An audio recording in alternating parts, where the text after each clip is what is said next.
কৌস্তৱ দাস মই মধ্য ইংৰাজী বিদ্যালয়ৰ ৬ষ্ঠ শ্ৰেণীৰ ছাত্ৰ। এইবাৰ আমাৰ গাঁওখনৰ নাম ২ নং কাৰামী গোহাঁই গাঁও।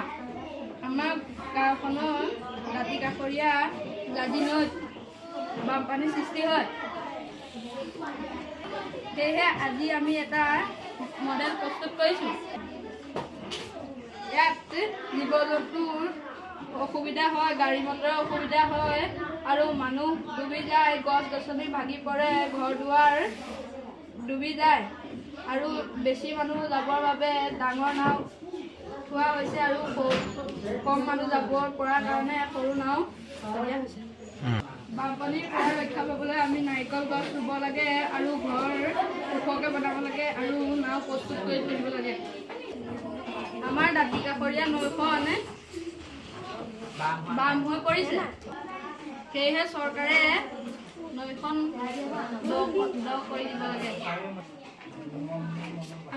আমি বিভিন্ন আৱৰ্জনা নৈত পেলাব নালাগে। আমাৰ গাঁৱৰ কাষতে থকা মথাউৰিটো দুৰ্বল হৈ পৰিছে। আমিও মথাউৰিটো মজবুত কৰিবৰ কাৰণে বিভিন্ন কাম কৰিব পাৰোঁ, যেনে গছ-গছনি ৰুব লাগে আৰু মথাউৰিটো কাটি পেলাব নালাগে।